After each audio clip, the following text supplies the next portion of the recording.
सावधान। नमो अरिहन्ताणम् नमो सिद्धाणम् नमो आयरीयाणम् नमो उवज्झायाणम् नमो लोये सव्वसाहुणम् तीन भुवन में सार वीतराग विज्ञानता शिव स्वरूप शिवकार नमः त्रियोग संहारिके। हम पढ़ रहे हैं परम मंगली ग्रंथ श्री छह ढाला जी। इसकी 6 ढालों में से हमारी चल रही है चौथी ढाल। चौथी ढाल में सम्यक ज्ञान के वर्णन के बाद उपदेश चारित्र के अंतर्गत हमारा चल रहा है छंद नंबर 10। इसको पढ़ते हैं एक बार। सम्यक ज्ञानी होय बहुरी दृढ़ चारित लीजे एक देश अरु सकल देश तसु भेद कहीजे त्रस हिंसा को त्याग व्रथा था वर न सहारे परवद कार कठोर निंद्य नहीं वयन उचारे। तो यहाँ पे सम्यक ज्ञान का वर्णन पूरा हुआ। चतुर्थ गुण स्थानवर्ती जीव जिसे पाक्षिक श्रावक कहा जाता है। श्रावक के 3 भेद है, पाक्षिक, नैष्टिक और साधक। करा नहीं था अपने, लिख लें क्या? लिखते हैं चलो इसको। नई चीज है ये। तो 3 भेद में से हमने अब जो चर्चा करी थी वो पाक्षिक श्रावक की थी। पाक्षिक श्रावक मतलब क्या है? जिसके सच्चे देवशास्त्र गुरु का पक्ष है, जिसके सम्यक दर्शन का पक्ष है, जो अविरत सम्यक दृष्टि है, जिसने व्रतों को धारण नहीं किया है, ऐसा श्रावक सम्यक दृष्टि श्रावक। इससे कहा यहाँ पे अविरति सम्यक, तो उसको कहा पाक्षिक श्रावक। तो श्रावक के 3 भेद क्या है? एक पाक्षिक, एक है नैष्टिक और एक है साधक श्रावक। साधक तो पाक्षिक श्रावक क्या है? चतुर्थ गुणस्थानवर्ती अविरत सम्यक दृष्टि, जिसके व्रत नहीं है। तो हमने अभी तक जो वर्णन किया तीसरी ढाल में और चौथी ढाल का पहला हाफ, वो एक पाक्षिक श्रावक का वर्णन था जिसके लेश मात्र भी व्रत नहीं थे। अब ये पाक्षिक श्रावक क्या है?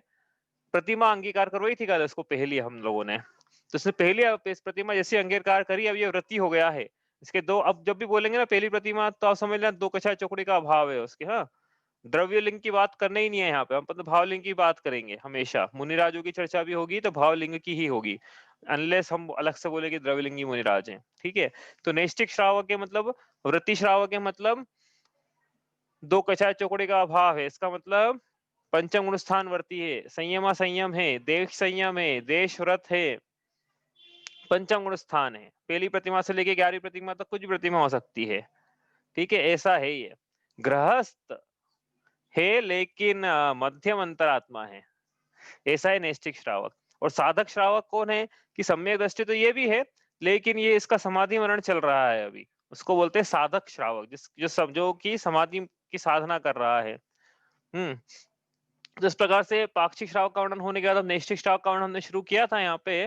तो उन्होंने लिखा कि सम्यक ज्ञानी होए बहुरी दृढ़ चारित लीजिए, कि सम्यक दर्शन सम्यक ज्ञान होने के बाद पाक्षिक श्रावक अब मोक्ष मार्ग पे आगे बढ़ते हुए एक कदम गुणस्थान की ओर बढ़ाता हुआ और आगे बढ़ाता हुआ अब पहली प्रतिमा यानी देश संयम अंगीकार करता है, संयम संयम अंगीकार करता है, और अब ये पाक्षिक श्रावक नैष्टिक श्रावक की संज्ञा पाता है।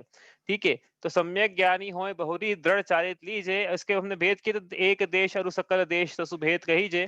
तो चारित्र के या व्रत के 2 भेद किए हमने, देश चारित्र सकल चारित्र, या देश व्रति या सकल व्रति। तो देश व्रति मतलब पंचम गुण स्थान व्रति, और सकल व्रति महाव्रति मतलब छठे छठे से 12 गुण स्थान व्रति श्रावक। ठीक है। यहाँ पे चर्चा होगी अभी पांचम गुण स्थान व्रति श्रावक की, जिसके संयम असंयम है। पंचम गुण स्थान, बार बार ये बोल रहा हूँ, आप याद कर लेना अच्छे से, क्योंकि ये चीज बार बार नहीं बोलेंगे। अब क्या है कि ये बेसिक तो ये याद इतना तो पता होना चाहिए हमें कि पंचम गुण स्थान वर्ती मतलब क्या है। मतलब 2 कछाय चौकड़ी का अभाव है, मतलब संयम असंयम है, मतलब देश संयम है, मतलब देश व्रत है, मतलब पापों का एक देश त्याग है, मतलब देश चारित्र है, मतलब इस प्रकार से। ठीक है। मतलब ये नैष्टिक श्रावक है। अब एक को शब्द आ गया उसमें। तो अब ये श्रावक जो है, प्रतिमा किसे कहते हैं हमने कल पढ़ा था। प्रतिमा क्या है? पंचम गुण स्थान के अंतर्गत श्रावक के 11 पद होते हैं, एक एक पद को एक एक प्रतिमा कहा जाता है। तो प्रतिमा की परिभाषा बनाए हम तो श्रावक के चारित्रिक उत्थान के पद, श्रावक के चारित्रिक उत्थान का पद विशेष या उसकी अवस्था विशेष, यहाँ पे का कर दो, इसको पढ़ने में नहीं आता है शायद। उत्थान के पद विशेष, चलो ठीक है, पद विशेष एक से ज्यादा है ना इसलिए। श्रावक के चारित्रिक उत्थान के पद विशेष को कहा प्रतिमा। तो ये प्रतिमा क्या है कि व्रत अंगीकार करे जी पहली प्रतिमा, अब और कुछ व्रत अंगीकार करेगा ये, दूसरी प्रतिमा हो जाएगी, फिर एक नया व्रत ले लेगा, तीसरी प्रतिमा, ऐसे आगे बढ़ता चला जाता है 11वीं प्रतिमा तक। 11वीं प्रतिमा तक भी मुनिराज ही है, श्रावक ही है। भले ही घर छोड़ दिया, भले अंगारी हो गया 11वीं प्रतिमा धारी, लेकिन अभी भी है तो श्रावक ही। ठीक है, तो लेकिन वहां उसकी बात नहीं करना अपने को, तो क्या गृहस्थ की बात करेंगे। जब भी बोलेंगे पंचम गुणस्थानवर्ती गृहस्थ सम्यक दृष्टि, तो आप समझ लेना कि वो 11वीं प्रतिमा धारी को छोड़ देना अभी आप, है ना, उसके पहले की बात करना है। अपन स्थूल रूप से कथन करेंगे तो गृहस्थ बोलेंगे इसको। तो पहली प्रतिमा धारी की बात करना कि पहली प्रतिमा लेना है जीव को, तो क्या करना है। तो हमने कल देखा था कि पहली प्रतिमा लेना है और क्या ख्याल आता है मन में कि मर्यादा का भोजन करना है हमको। भैया वो चर्चा तो बहुत बाद में आती है। पहली प्रतिमा लेना है, दर्शन प्रतिमा नाम है जिसका, इसका क्या मतलब है, तो करना क्या है कि सबसे पहले सम्यक दर्शन की प्राप्ति करना है जीव को, तो कहलाएगी उसकी मतलब प्री रिक्विजिट है प्रतिमा लेने की कि सम्यक दर्शन है कि नहीं। इसके बिना भी ले ले तो भी ले सकता है, लेकिन फिर उसका द्रव्य लिंग कहलाएगा, भावलिंगी तो पंचम मतलब पंचम गुण स्थान नहीं कहलाएगा उसका।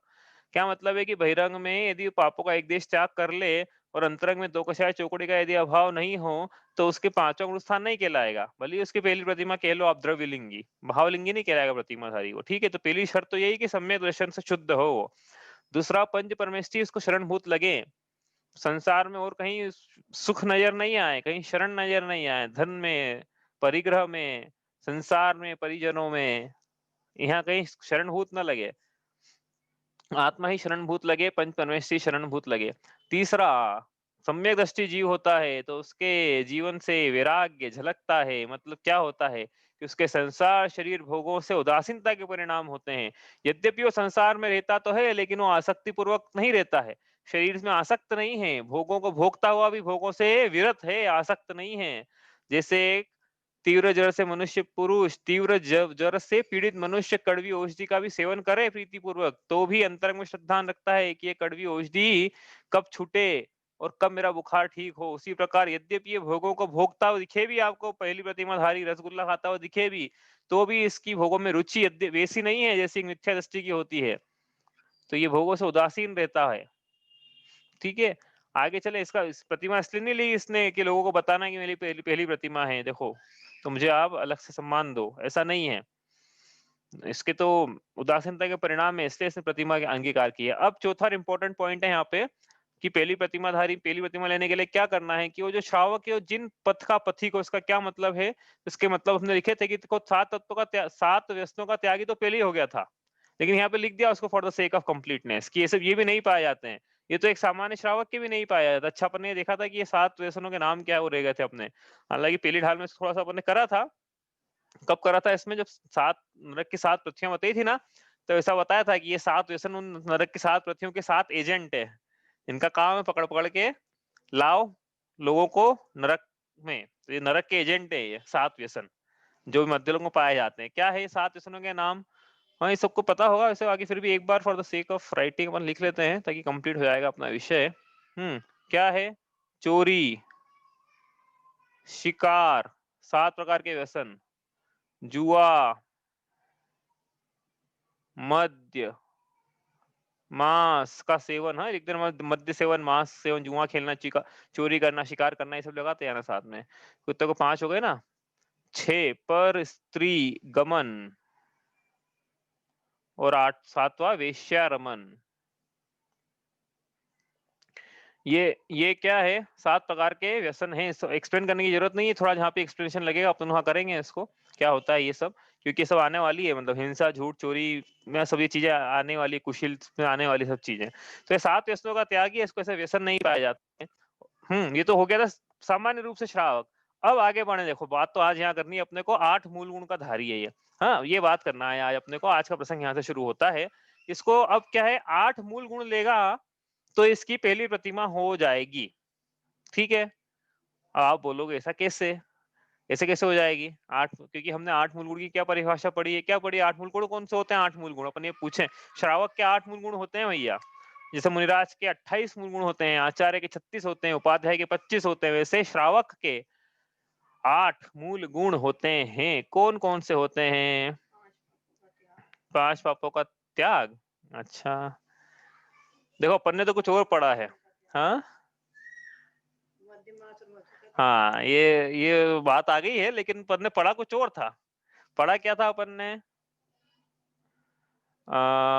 बहु पंच उदम्बर खाए, मध्य मास मधु चित चाये, नहीं अष्ट मूल गुण धारे, से ये विषयन दुख कारे। ये पढ़ा तो ये था, क्या पढ़ा था? बहु पंच उदम्बर, तो 5 उदम्बर हे भगवान, मतलब आलोचना कर रहे हैं ना हम अपनी भगवान के सामने की, हे भगवान मैंने मध्य मास मधु में चित्त लगाया, मैंने बहुत पंच उदम्बर फल खाए हैं, तो ये 5 और 3 8 हो गए, इसका मतलब मैंने अष्ट मूल गुण नहीं धारण किए हैं। ये हो गए 8 मूल गुण। कौन कौन से लिखे अपन? देखो ये, इसको मैं हटा देता हूँ बीच में से, क्योंकि ये जो है ना इसको हमने लिख लिया होगा, इसको अपन डिस्प्लेस कर देते हैं, क्योंकि इसमें थोड़ा इंटरप्शन आ रहा है इसके कारण। एक सेकेंड। तो ये 8 मूल गुण हमने पढ़े थे, याद आ गए होंगे आपको, बहुत बचपन में सबने पढ़े होंगे ये तो, श्रावक के 8 मूल गुण। तो ये 8 मूल गुण, बात तो ये है कि 8 मूल गुण लेगा तो क्या पहली प्रतिमाधारी हो जाएगा? ये हमारे तो बचपन से 8 मूल गुण है भैया।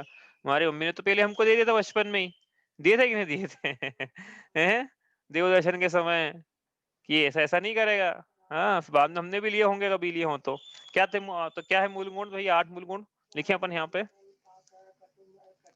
हाँ, 8 मूल गुण। तो पहले यहाँ पे लिखना है अपने को, 3 मकार और 5 नंबर का त्याग। 3 मकार और 5, हाँ, तो यहाँ पे ए करके पॉइंट डाल देते, ए 3 मकार और 5 उदम्बर। अब ये क्या होता है? उदम्बर का त्याग, ये होगा 5 और 3 8। ये हो गया 8 मूल गुण। देखते हैं भी है कि नहीं। 3 मकार कौन कौन से हैं?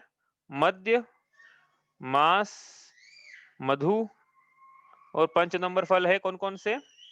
बड़, पीपल,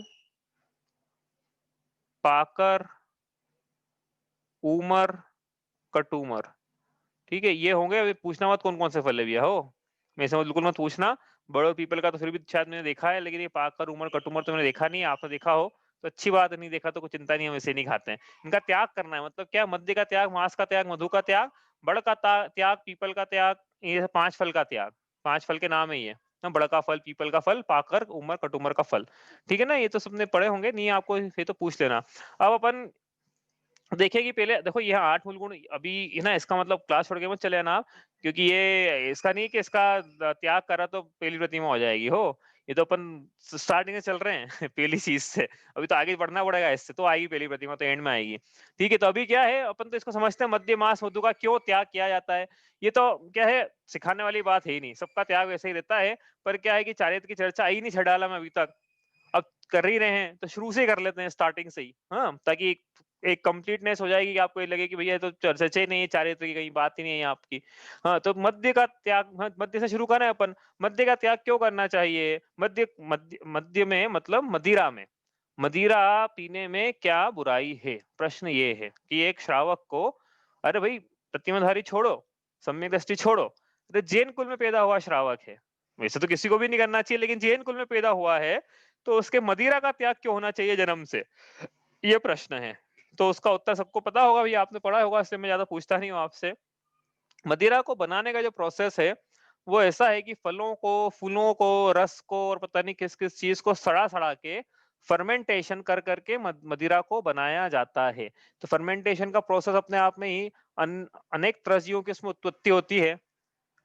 त्रस मतलब ये तो बिल्कुल मांस भक्षण के समान हो गया, त्रस्जियों की उत्पत्ति हो रही है। तो पहला दोष इसमें ये है। दूसरा क्या है कि मद्यपान करके जीव विवेक खो देता है, हिंसा आदि के कार्य करता है, पाप के कार्य करता है, स्वपरिवेक भुला देता है। मतलब स्वपरिवेक मतलब उसका जो लौकिक स्वपरिवेक है वो भी भुला देता है, कि मैं शरीर हूं ऐसा मानता था पहले, और वो मदिरा पीने का अपने को पता नहीं क्या क्या मानने लगता है, पर स्त्री को अपनी मानने लगता है उदाहरण के लिए। तो इस प्रकार से इस प्रकार का विवेक भी भुला देता है वो।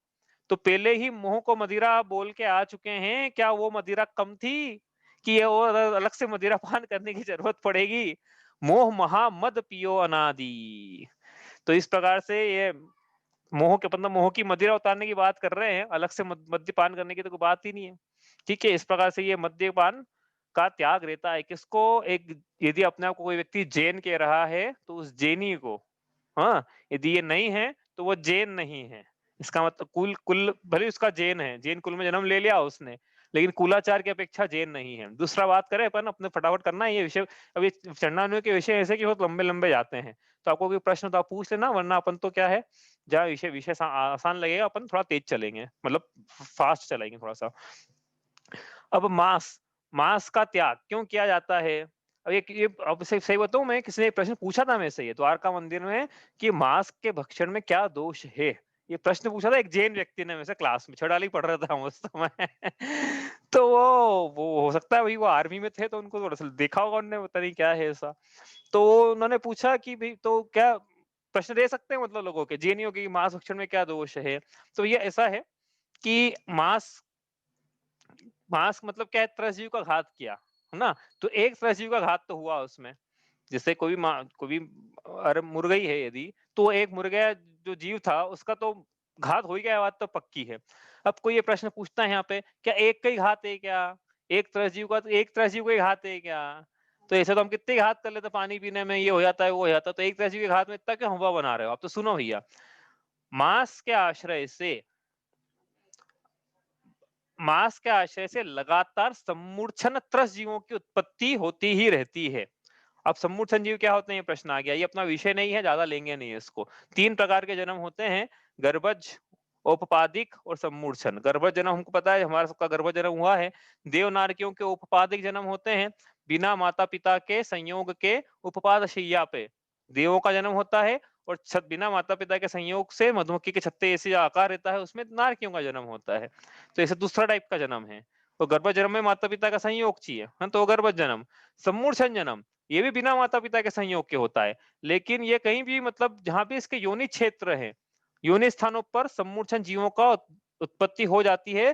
बहुत ज्यादा इसको समझने की बिल्कुल जरूरत नहीं, सबको पता है। उदाहरण के लिए कोई भी चीज आप लंबे समय तक रख दो, जैसे एयर टाइट कंटेनर में भी रख दो, हाँ, गेहूं में ऐसा घुन लग गए, कहाँ से आए घुन?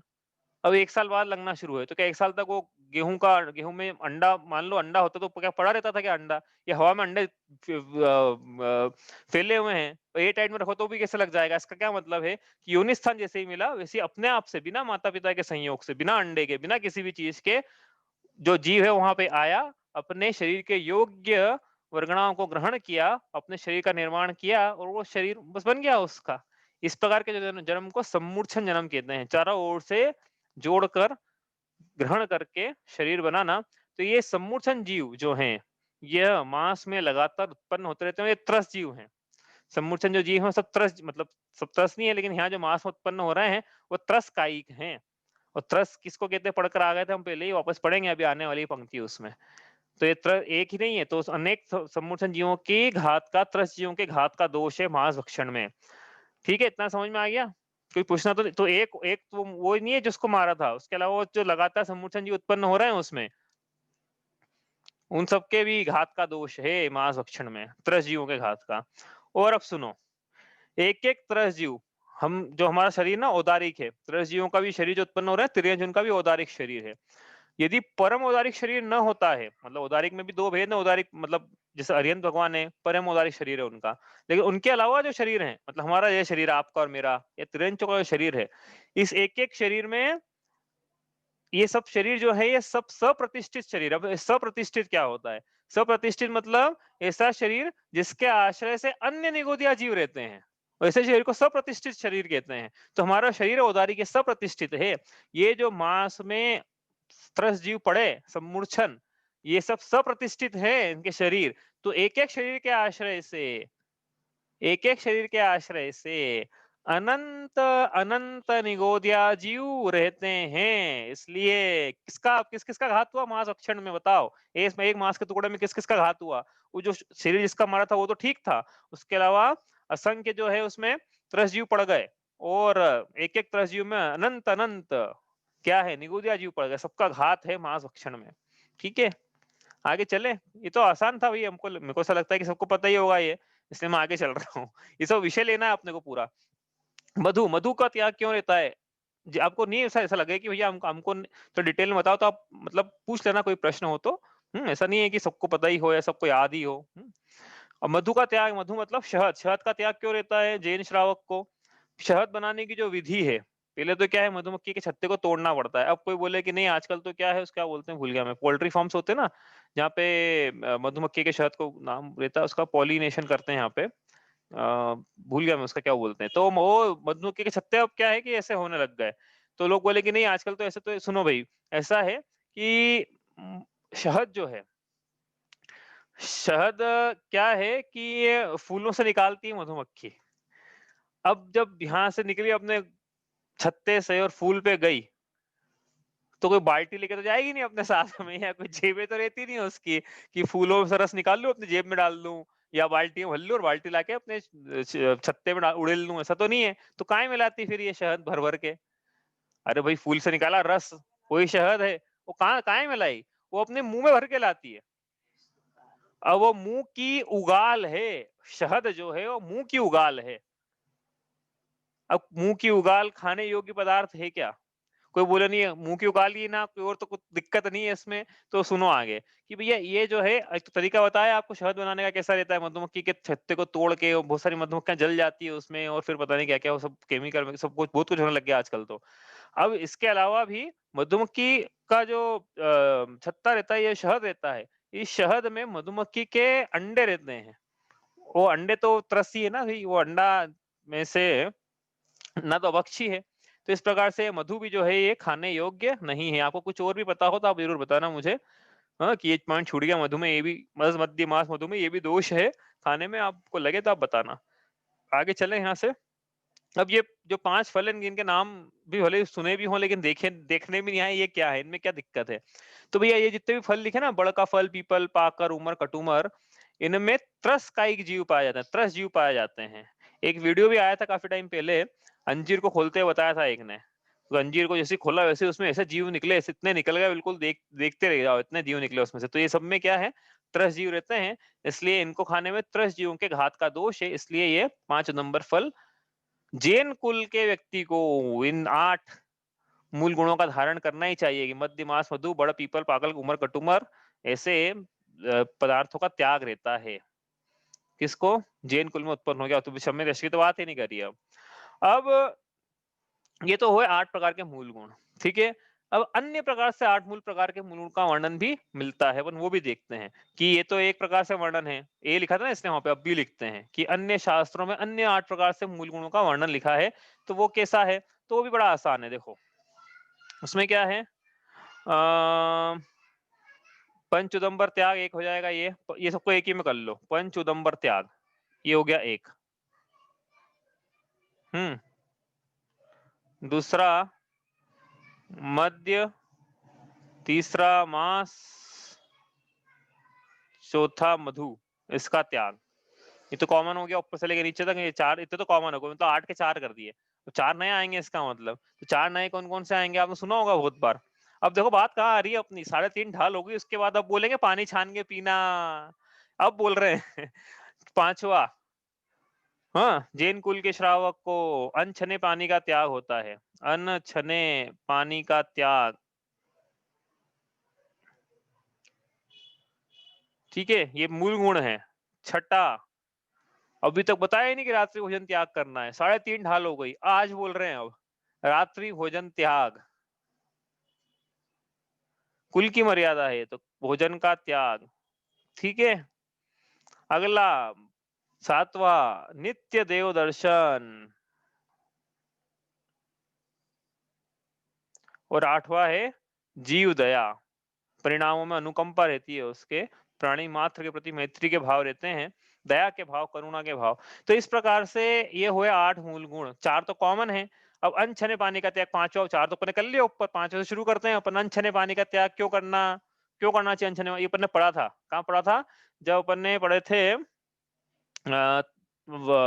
निकसी भूमि जल पावक भयो पवन प्रत्येक वनस्पति थयो। तो निकसी भूमि जल, जब जल बना था ना, तो वो जल बना था जब जीव, तब यहाँ पढ़ा था अपन ने, क्या पढ़ा था, जल जीव, जल कायिक जीव, इस प्रकार से 4 प्रकार से भेद किए थे उसके। तो उसमें अपन ने देखा था कि त्रस में, ये जल में सिर्फ स्थावर जीव नहीं पाए जाते हैं, त्रस अनछने जल में त्रस जीव भी पाए जाते हैं। साइंटिस्टों ने खोज लिए हैं कि एक पानी की बूंद में अप्रोक्सीमेटली 36,000 जीव पाए जाते हैं, त्रस जीव, जिसको माइक्रोस्कोप से देखा जा सकता है, उन्होंने देख लिए हैं। 36,000 जीव देखे जा चुके हैं एक अनछने पानी की बूंद में। तो हिंसा तो परम धर्म है। जैन कुल का श्रावक इसलिए अनछना पानी नहीं पीता है, अनछने का जल का त्याग रहता है उसे। कैसे छानना है पानी वगैरह, उसकी एक जल गालन की विधि अपन ने अलग से पढ़ी थी पूरी एक क्लास में, वो आज बिल्कुल नहीं करने वाले हैं। आपको पता ही होगी, नहीं पता है तो आप वीडियो देख लेना, पहली ढाल में प्लेलिस्ट में आपको वीडियो मिलेगा जल गालन की विधि। रात्रि भोजन त्याग, छठा, रात्रि भोजन त्याग क्यों करना? तो रात्रि भोजन त्याग में क्या है, रात्रि में भोजन करने से रात्रि में क्या होता है, त्रस्त जीवों की उत्पत्ति बहुधा ज्यादा होती है। ये आपने देखा होगा, जो मच्छर दिन में नजर नहीं आते हैं, कम नजर आते हैं, और रात्रि में ज्यादा नजर आते हैं। जो कीट पतंगे बारिश के दिनों में, अन्य दिनों में भी, तो इस प्रकार क्या है, रात्रि में सूर्य के प्रकाश के कारण जो जीव उत्पन्न नहीं हो पाते थे, वो अब रात्रि में उत्पन्न हो जाते हैं। इसलिए त्रस्त जीवों की ज्यादा उत्पत्ति होती है। भोजन खाने से वो भोजन में गिरते हैं और उनका घात होता है। यही नहीं, रात में किसी भी प्रकार के इस प्रकार के आरंभ का त्याग रहना चाहिए, कम आरंभ करना चाहिए। तो भोजन करना भी एक प्रकार का, अब आरंभ क्या होता है अपन देखेंगे, अभी आजकल परसों में विषय आ जाएगा।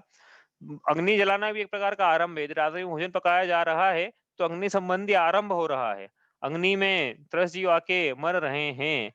इस प्रकार से रात्रि भोजन का त्याग रहता है एक श्रावक को। सातवां, नित्य देव दर्शन। अब इसमें क्या बताएं कि भैया जिन्होंने अपने ऊपर उपकार किया उनकी महिमा ही नहीं आ रही है, तो फिर उसका मतलब उस उपकार की महिमा नहीं है। और वो उपकार क्या था?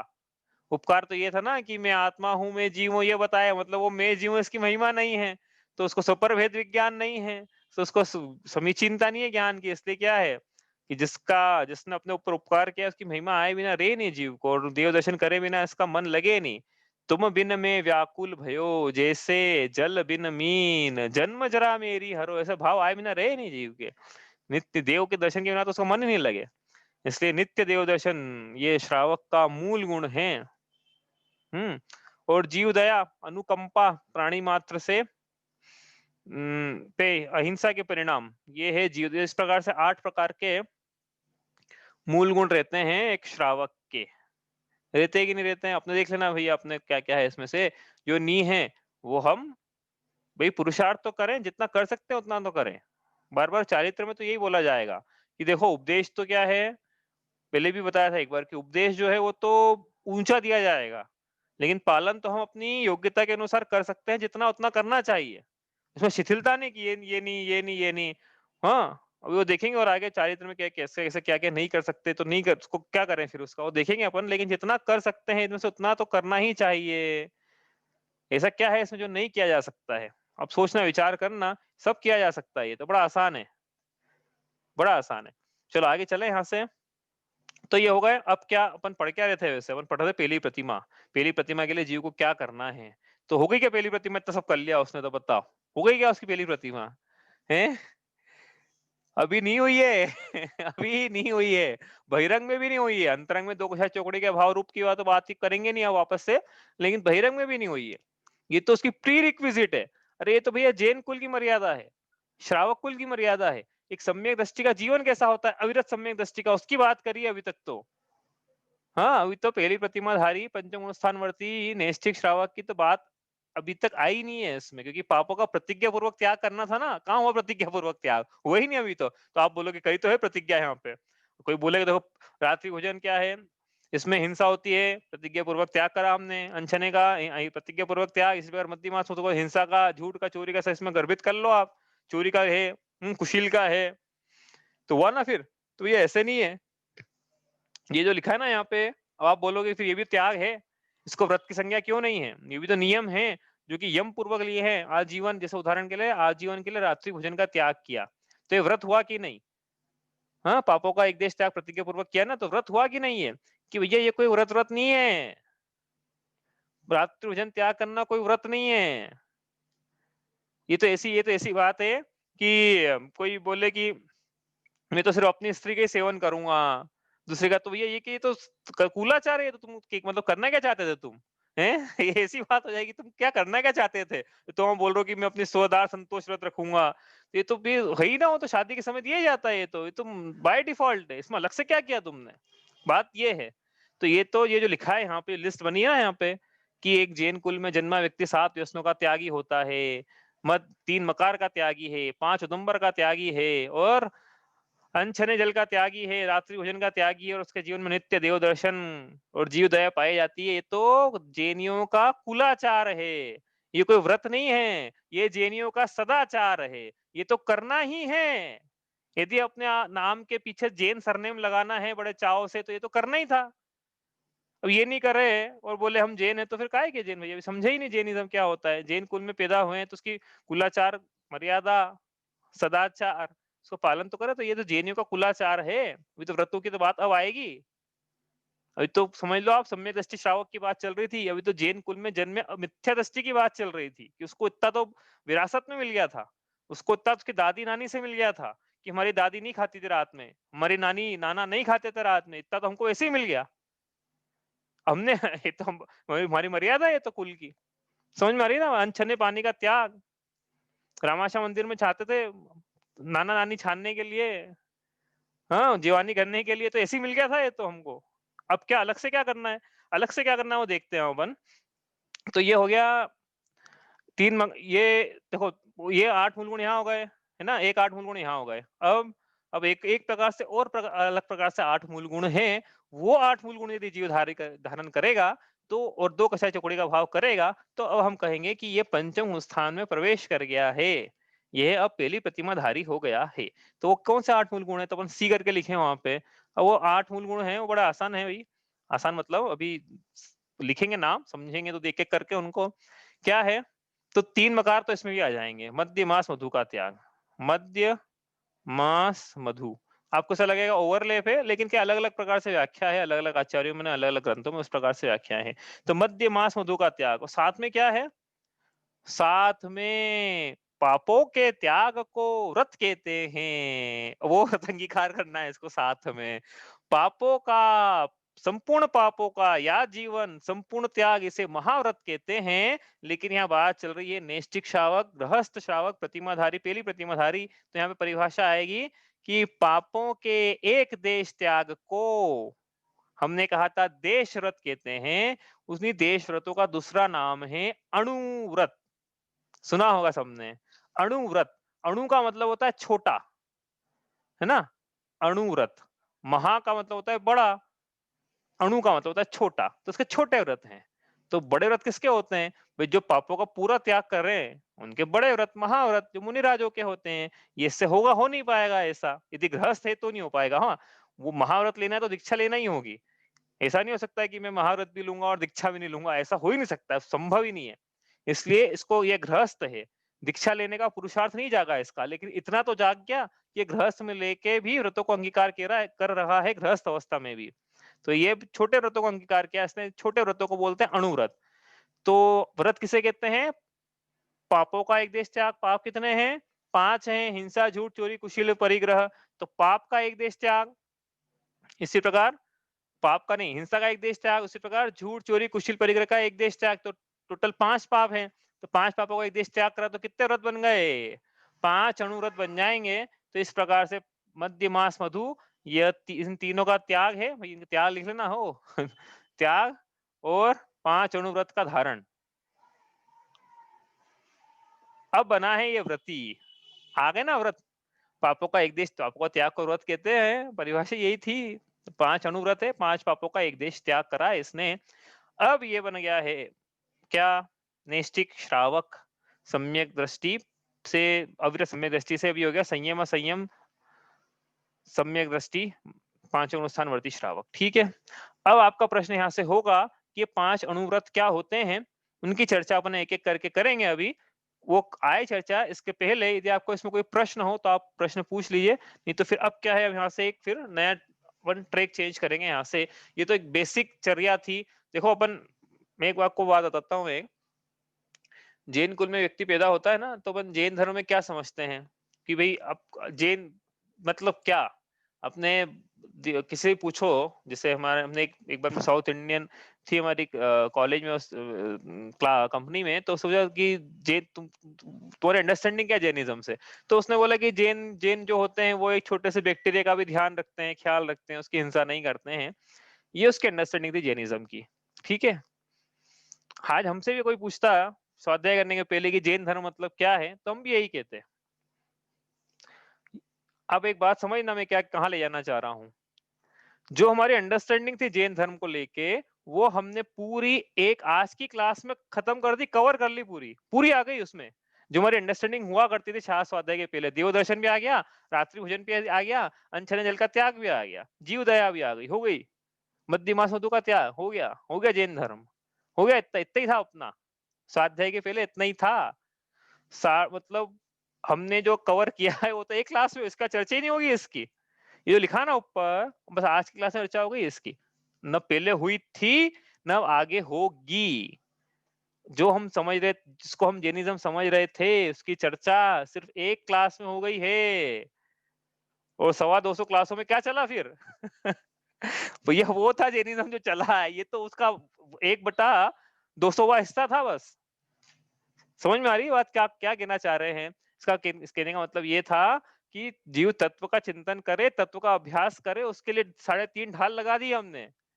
3.5 ढाल काहे में गई? तत्व के चिंतन में, तत्व के अभ्यास में। और जिसको हम जैन धर्म समझ रहे थे, उसके लिए तो एक ढाल भी नहीं, एक एक दिन में काम हो गया बस। और वो इसका भी रिपीटेशन नहीं होगा। तो इंपॉर्टेंट क्या निकला फिर? ये ऐसा नहीं कह रहे कि इसको छोड़ देना, ये तो हमको कुल की मर्यादा से मिला। हमको पुरुषार्थ क्या करना था? हमको तत्व चिंतन करना था, तत्व का अभ्यास करना था। बात तो बस यही ले जानी थी, मेरे को इतना ही बोलना था कि आप इसमें खो मत जाना कि हो गया हमारा, हमने कर लिया, ये अब हो गए, नैष्ठिक श्रावक हो गए, प्रतिमाधारी हो गए। कि भैया उन्होंने लिखा था ऊपर, पहली शर्त यही लिखी थी यहाँ पे, सम्यक दर्शन है कि नहीं है। सम्यक दर्शन प्राप्ति के लिए 3.5 ढाल लगा दिए। अब चारित्र की चर्चा अब शुरू हुई है, और जिसको हम जैन धर्म कह रहे थे, जैनिज्म जिसको समझ रहे थे, वो चर्चा तो आधे घंटे में पूरी हो गई। कैसी मतलब विचित्र बात है, हैं? समझ में आई बात? क्या क्या कहना क्या चाह रहे हैं? ये क्या हो गया? हम तो क्या समझ रहे थे और क्या निकल गया? ठीक है, अपन आगे चले। यहाँ से आपको कोई प्रश्न हो तो आप पूछ लो।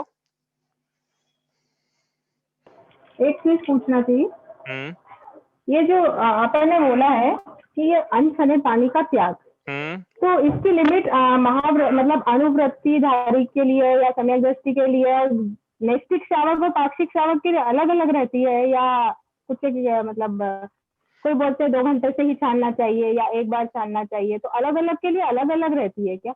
नहीं, ये तो ऐसा है कि पाक्षिक देखो, श्रावक के लिए जैन कुल की मर्यादा है कि एक बार देखो, अपन जल गालन की विधि बताई थी ना, वो आप देख लेना एक बार, लेकिन आप नहीं थे उस क्लास में। लेकिन ये था कि जो भी अनछने पानी का त्याग है, मतलब क्या है कि पानी को हम जो विधि है उसे छानेंगे, उसके बाद जो मर्यादा है उसकी मर्यादा के अंदर इसको पिएंगे। और वो कैसी मर्यादा रहती है, कैसे छानते हैं, 48 मिनट की मर्यादा रहती है। उसके अंदर गरम कर लिया, यदि अच्छा गरम कर लिया, बॉईल करके ठंडा कर लिया तो 24 घंटे की मर्यादा है। यदि अच्छा गरम नहीं करा, गुनगुना ही करा, तो 6 घंटे की मर्यादा है। और यदि नहीं है तो उसमें लौंग डालिए तो भी 6 घंटे की मर्यादा है। एक बार गर्म हो गया है, उसका ठंडा हो गया, उसके बाद वो पानी को इस्तेमाल करने लायक नहीं रहा, ऐसा नहीं कि उसको वापस छान लेंगे, गर्म कर लेंगे, तो ऐसा नहीं होता है। ठीक है, तो इस प्रकार से है। तो ये जो अनछने पानी का त्याग है, ये तो सामान्य श्रावक को होना चाहिए। जैन कुल में पैदा हुआ है व्यक्ति, तो उसके अनछने पानी का त्याग होना चाहिए। स्थूलता से तो होना ही चाहिए, सूक्ष्मता से भले ही ना हो। स्थूलता सूक्ष्मता क्या होती है, अभी अपन जब पढ़ेंगे ना, अभी अभक्ष पढ़ेंगे जब इसमें, तब और देखेंगे कि स्थूलता क्या है, सूक्ष्मता क्या है। लेकिन स्थूलता से तो कर ही सकता है वो, कम से कम पानी पानी का तो कर ही सकता है। मतलब कहने का मतलब ये था स्थूलता सूक्ष्मता का, कि कम से कम ये तो कर सकता है कि भाई जिसमें जो डायरेक्ट पानी पिएंगे हम, वो अनछना। अब वो पानी से कोई अन्य वस्तु बन गई है, वो मर्यादा के कंचित बाहर हो गई, औषधि वगैरह, तो अलग बात है, तो ये सूक्ष्मता हो जाती है। ठीक है, लेकिन स्थूलता से तो त्याग रहना ही चाहिए। आपके प्रश्न का उत्तर यदि नहीं मिला है तो कल आप बताना मुझे। आज तो समय हो रहा है अपना। ये 5 अनुव्रतों की चर्चा आएगी इसमें, वो अपन करेंगे एक एक करके। अगली पंक्ति से वही चर्चा शुरू होने वाली है, वो आप कल से करेंगे। आइए इतना ही करते हैं, ठीक है। शांति सुधा बरसाए जिन वाणी, वस्तु स्वरूप बताए जिन वाणी, पूर्वापर सब दोष रहित है, वीतरागमय धर्म सहित है, परगामागम कहलाए जिन वाणी, मुक्ति वधु के मुख का दर्पण, जीवन अपना कर दे अर्पण, भव समुद्र से तारे जिन वाणी, राग द्वेष अंगारो द्वारा, महाक्लेश पाता जग सारा, सजल मेघ बरसाए जिन वाणी, सात तत्व का ज्ञान करावे।